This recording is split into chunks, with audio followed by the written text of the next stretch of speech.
Hello students, today we are going to start combination of resistance. First we will discuss about the series combination of resistance, then parallel combination of resistance. And we will check how net value will increase. Series combination करने से फायदा है या parallel combination करने से फायदा है. तो first we are going to discuss series combination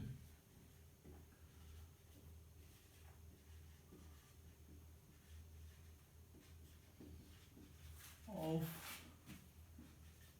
resistance.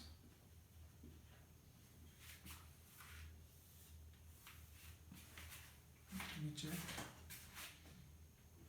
Yes. For example, there are more than one resistance. They are connected one after the another. ये कितने भी हो सकते हैं? I am taking here only 3. Let this is R1, this is R2, this is R3. They are connected in series, one after the another. There is a battery. This is a key by which they will be connected and circuit will be closed when this key will be inside it. So this is positive, means current will start from positive to negative. So current will go like this. Here current will go. Now we want net resistance in this circuit. So let this battery is giving total potential V. Then potential across R1 will be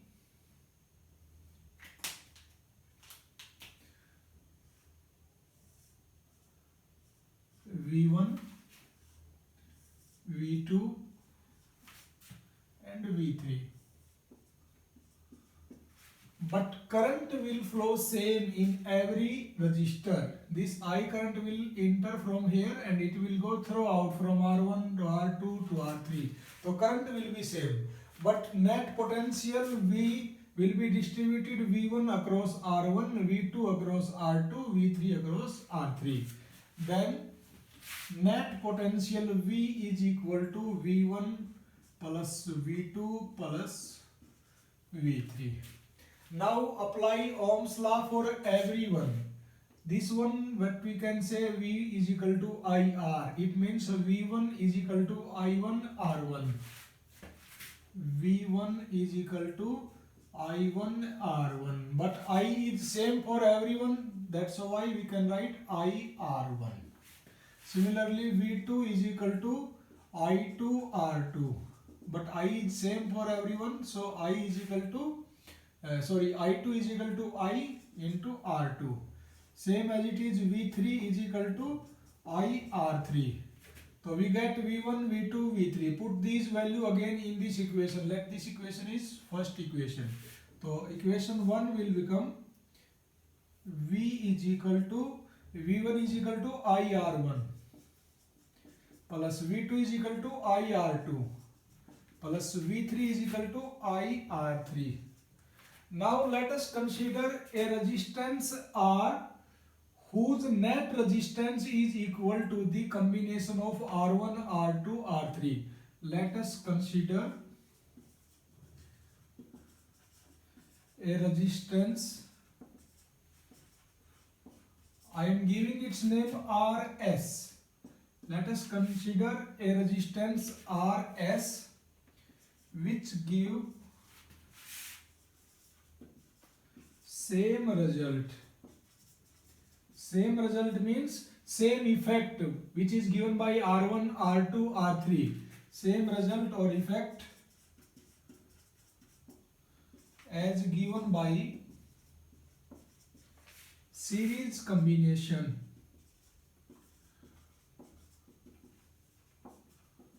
of R1, R2, R3. Then we will replace that RS with this combination. Then circuit will become like this. Everything will be same. Only we are going to replace this R1, R2, R3 with the one single resistance RS.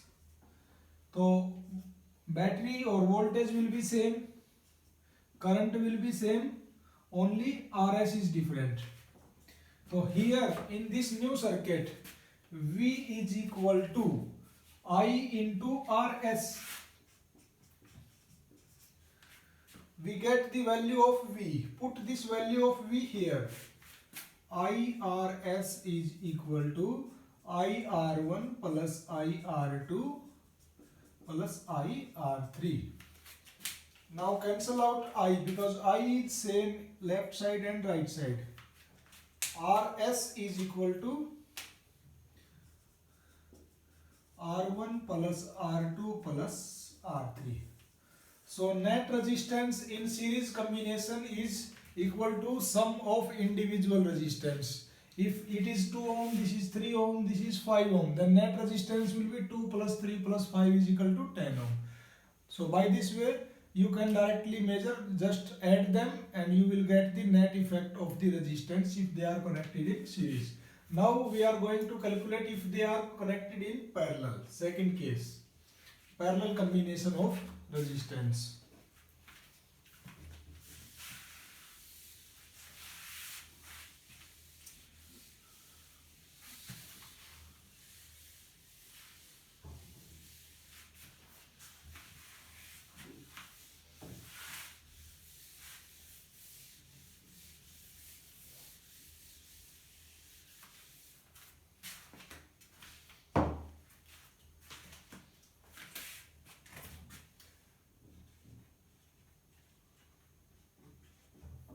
Parallel combination. Let this is R1, this is R2, this is R3. There can be more than 3 up to n, but I am taking only 3 resistance and they are connected in parallel.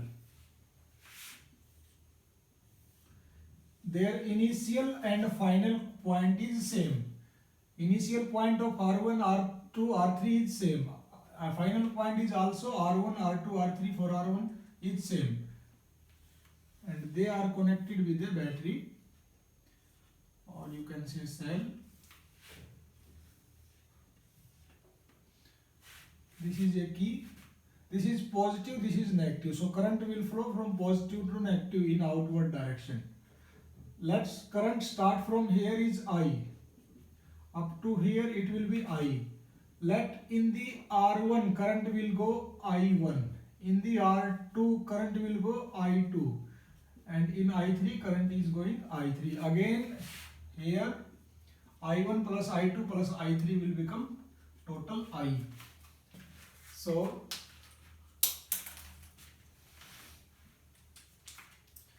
let net potential is V.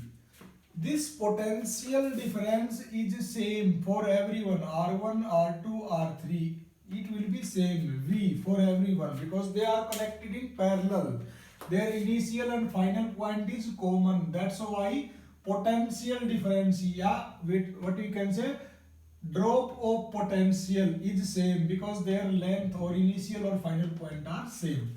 That's why potential V1 is also V, V2 is also V, V3 is also V, but current is going different. So net current I is equal to I1 plus I2 plus I3. Now apply Ohm's law for everyone, for each. First of all, we will apply V is equal to IR for first. So V1 is equal to I1 R1. But V is same for everyone. That's why V is equal to I1 R1.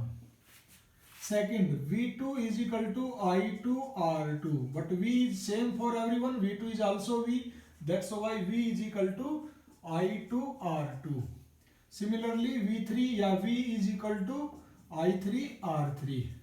Now from this we can find out I1. I1 is equal to V upon R1.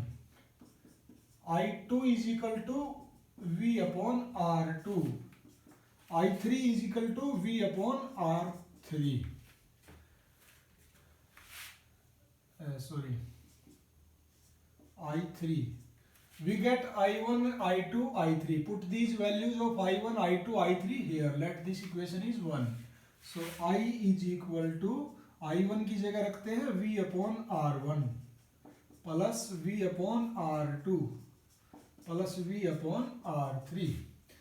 Same as it is what we have done in series combination. Let there is a resistance which is giving net effect as is given by R1, R2, R3. That net resistance या resistance of that particular resistance is known as RP. हम उसको RP ले लेते हैं,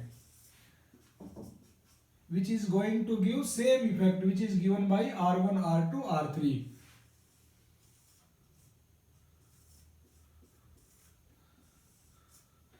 Remaining everything is same. This is a key, this is voltage या potential applied, here also same. So current will go like this I and current will go in this I.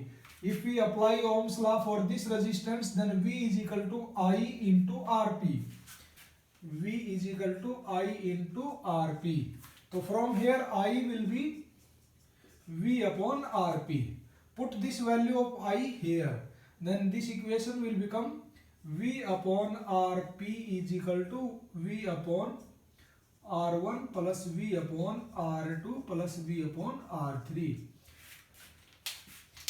V will cancel out. It will become 1 over Rp is equal to 1 over R1 plus 1 over R2 plus 1 over R3.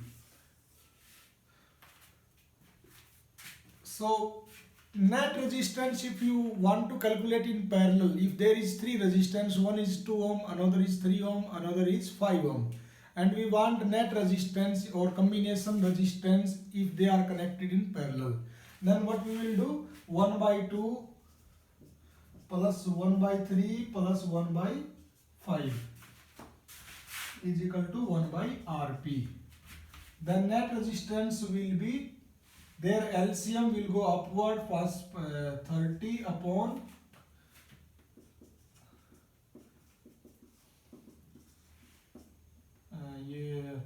31.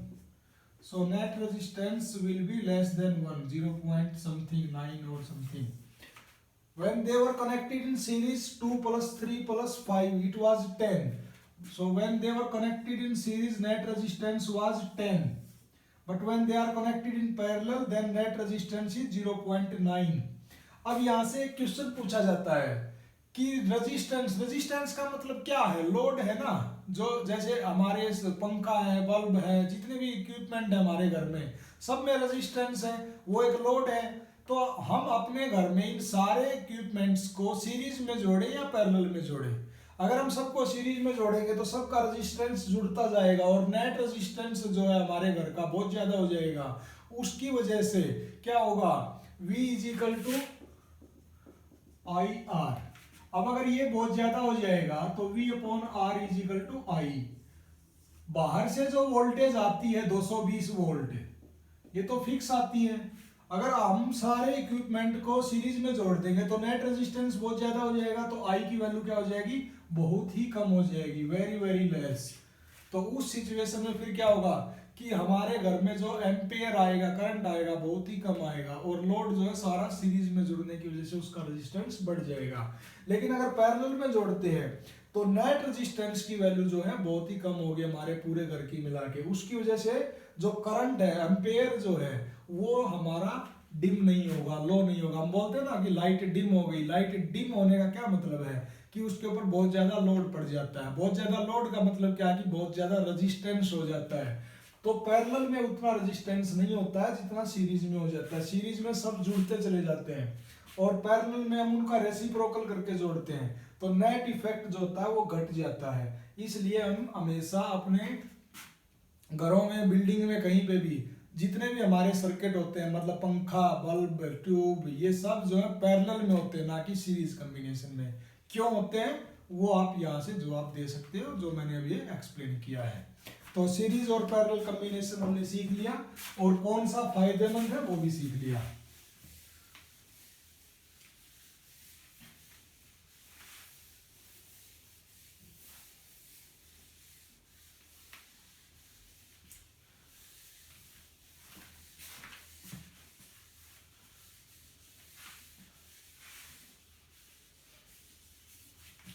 अब next एक topic है EMF of A cell क्या होता है और potential difference क्या होता है।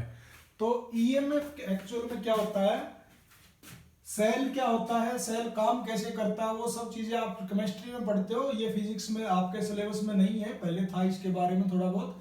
अब इसका working of cell everything you will study in chemistry. तो सेल बस इतना मैं बता देता हूँ, सेल का क्या काम है, सेल हमारे को करंट देता है और अगर बहुत सारे सेल को हम जोड़ देते हैं तो फिर एक बैटरी बन जाती है और कोई फर्क नहीं है। जैसे हमारे घर में हम देखते हैं ट्यूबलर अलग अलग 10 ट्यूब या 12 ट्यूब ऐसे लगी रहती है, वो सब क्या है, एक एक सेल लगे हुए हैं। तो एक सेल कम करंट देता है और बहुत सारे सेल ज्यादा करंट देते हैं, वो सीरीज में है या पैरेलल में है या कॉम्बिनेशन है। पहले ये थोड़ा सा मैं डिस्कस कर लेता हूँ, इस टॉपिक के बाद जस्ट वही बात करेंगे कि सेल को सीरीज और पैरेलल में जोड़ने से क्या फायदा होता है। तो अगर एक सेल है, मान लिया दिस इज ए सेल, अब हम बार बार बोलते हैं ये एक लोड है, ये एक की लगी हुई है ताकि करंट चलना शुरू कर दे। हम बार बार बोलते हैं, कभी ईएमएफ बोलते हैं, कभी पोटेंशियल डिफरेंस बोलते हैं। तो ये क्या चीज है एक्चुअल में, ईएमएफ क्या है, इसकी फुल फॉर्म है electromotive force.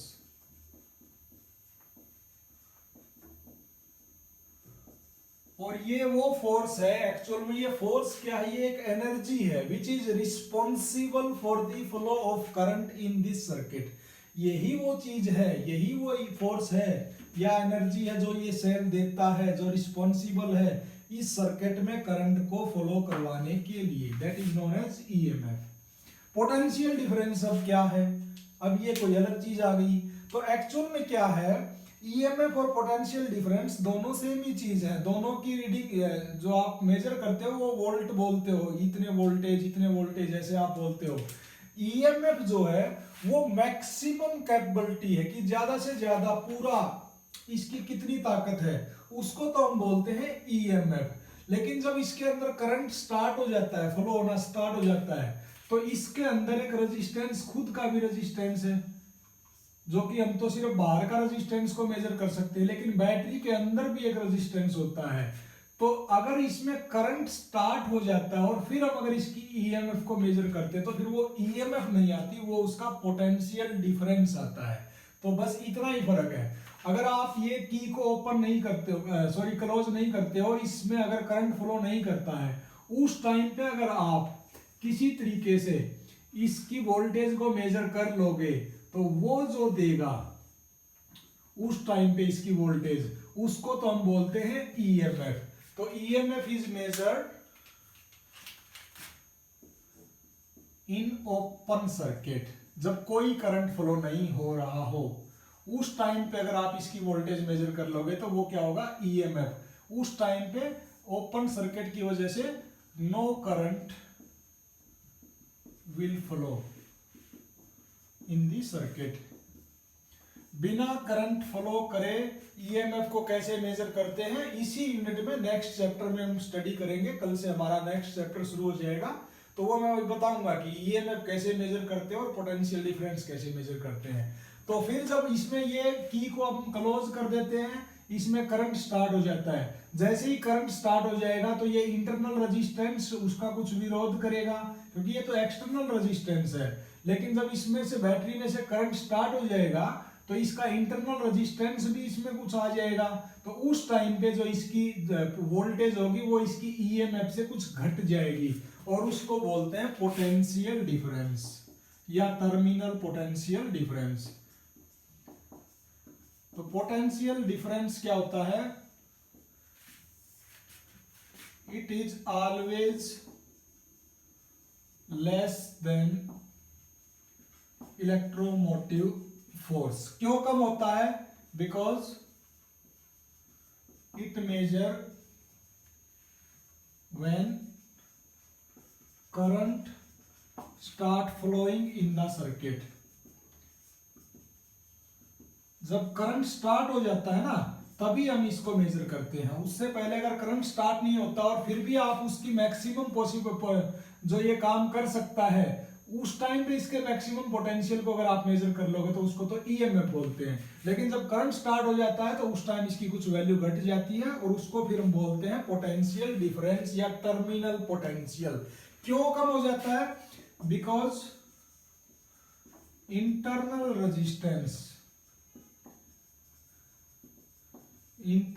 Resistance of the cell और बैटरी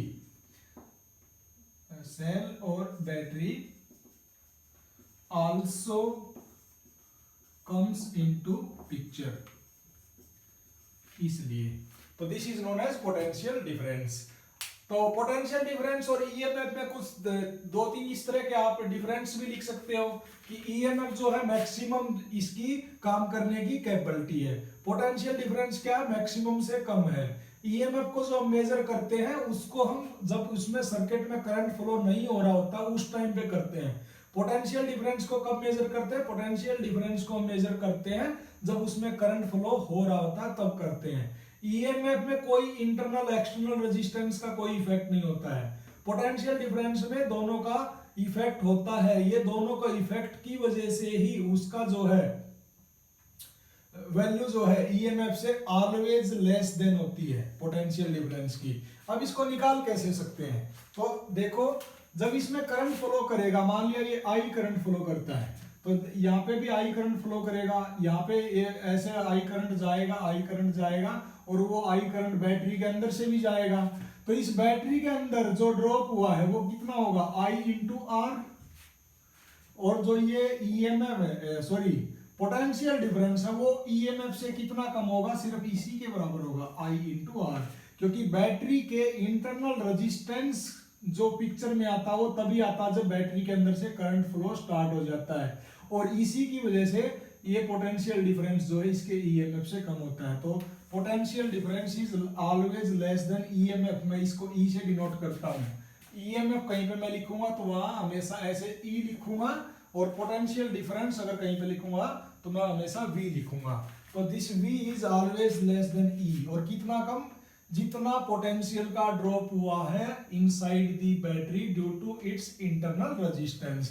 इसी को अगर और आगे निकालना है, या इंटरनल रेजिस्टेंस आपसे अगर कोई पूछ ले कैसे निकालोगे, तो इंटरनल रेजिस्टेंस कैसे निकाल सकते हैं? इसी इक्वेशन को मैं सोल्व करता हूं। आई आर को तो इधर ले आते हैं, is equal to E minus we.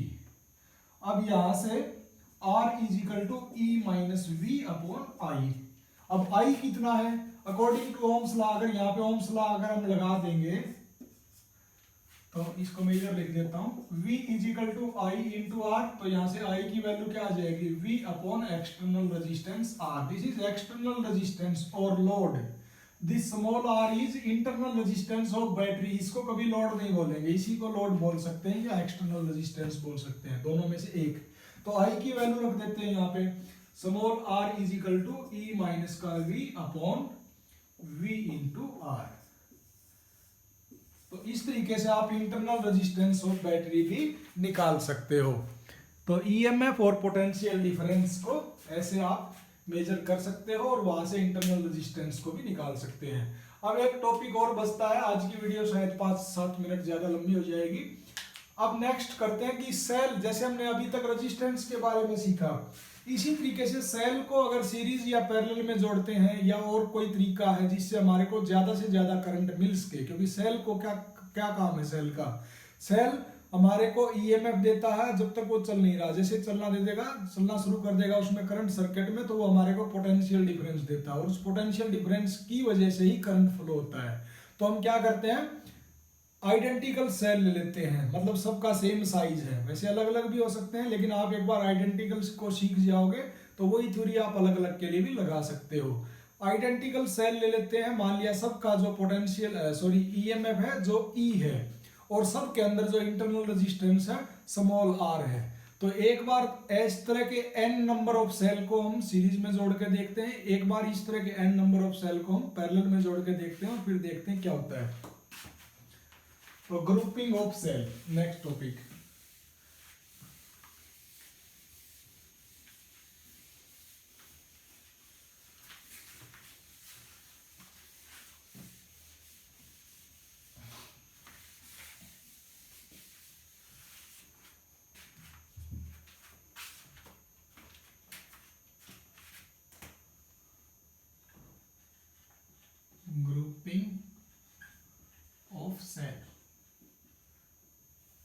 आज सीखेंगे कि बैटरी में किस तरह से सेल को लगाएं ताकि हमारे को ज़्यादा से ज़्यादा करंट मिल सके।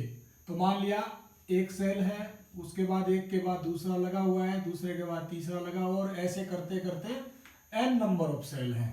तो ये मान लिया फर्स्ट है, इसका जो EMF है इसका E, इसका भी E ले लिया मैंने, इसका भी E, सबका E ले लिया।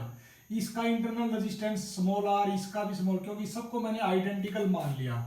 तो अगर ये सारे इस तरह सीरीज में जुड़े हुए हैं और बाहर में एक लोड लगा हुआ है इन सब के साथ, जिसको मतलब जिसके साथ लोड का मतलब वही बात फिर बता दिया मैंने, फैन कुछ भी हो सकता है हमारा इक्विपमेंट, और इसको चलाने के लिए सेल हमने सीरीज में लगा दिए। अब टोटल EMF कितनी हो जाएगी या टोटल पोटेंशियल डिफरेंस कितना हो जाएगा जब इसमें करंट स्टार्ट हो जाएगा इस तरीके से ऐसे जाना, ये की को हम ऐसे क्लोज कर देंगे। तो टोटल पोटेंशियल डिफरेंस कितना हो जाएगा, टोटल पोटेंशियल डिफरेंस हो जाएगा इसका प्लस इसका सबका, क्योंकि सीरीज में जुड़े हैं ना, पैरेलल में तो सेम होता है सबका, लेकिन ये सीरीज में जुड़े हैं इसलिए E plus up to n term. तो 1 2 3 सबको ऐसे जोड़ोगे तो n इंटू E आ जाएगा, इतना टोटल पोटेंशियल डिफरेंस होगा। अब टोटल रेजिस्टेंस इसका ये सारे क्या है, सीरीज में जुड़े हैं, और अभी हम सीख के आए हैं अगर सीरीज में सारे रेजिस्टेंस जुड़े हो तो उनको डायरेक्ट जोड़ देते हैं 1 + 2 + 3 ऐसे, और ये सारों के सीरीज में ये लोड वाला रेजिस्टेंस भी जुड़ा हुआ है। तो टोटल रेजिस्टेंस कितना हो जाएगा, R ये है n नंबर ऑफ R, और प्लस में एक्सटर्नल रेजिस्टेंस कैपिटल R। तो ये तो n नंबर ऑफ है, तो n into R small r plus capital R। तो ये हो गया टोटल रेजिस्टेंस। तो इसमें करंट कैसे कितना फ्लो करेगा, पोटेंशियल डिफरेंस अब कितना है, n into E divided by total resistance NR plus R। अब एक स्पेशल केस सीखते हैं। स्पेशल केस, अगर ये एक्सटर्नल रेजिस्टेंस जो है ये इनके टोटल इंटरनल रेजिस्टेंस से बहुत ही कम है, मतलब अगर ये बैटरी के अंदर जो रेजिस्टेंस लगे हुए हैं एक एक के सब के जोड़ के, इन सब का रेजिस्टेंस बहुत ज्यादा है as compare to this external load resistance. तो इस R को हम नेग्लेक्ट कर सकते हैं, तो करंट कितना फ्लो करेगा, current will flow NE/NR। R को कैपिटल R को हमने नेग्लेक्ट कर दिया, तो N से N कैंसिल हो जाएगा, तो क्या आएगा E/r। अब दूसरी सिचुएशन सीखते हैं, हाँ दिखाई दे रहा है। Second special case,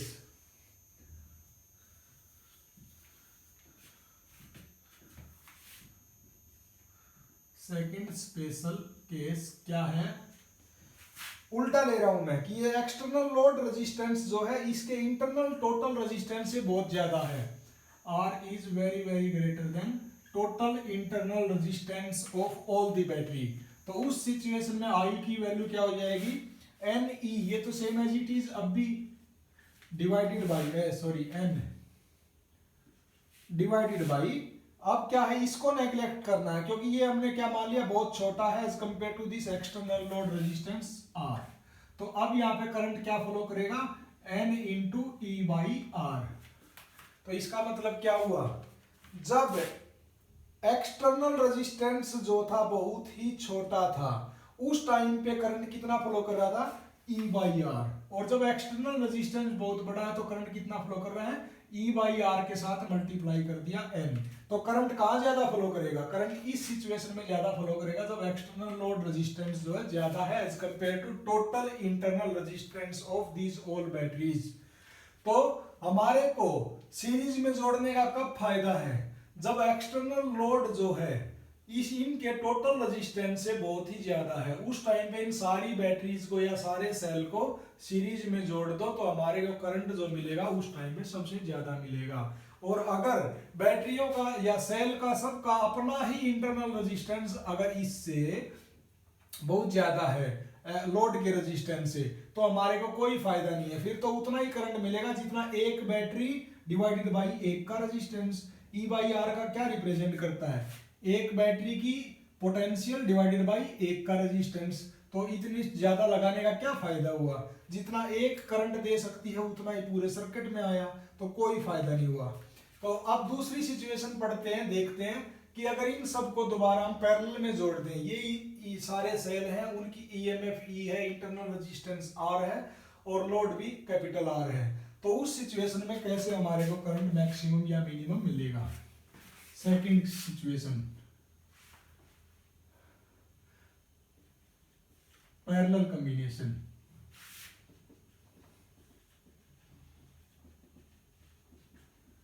of cell, एक सेल मान लिया, दूसरा, तीसरा, और ऐसे करते करते मैंने अब मान लिए m नंबर ऑफ सेल, यहां थे n, यहां मान लिया मैंने m, और ये सारे इधर एक कॉम्बिनेशन, सबका इनिशियल और फाइनल पॉइंट जो है सेम रहेगा।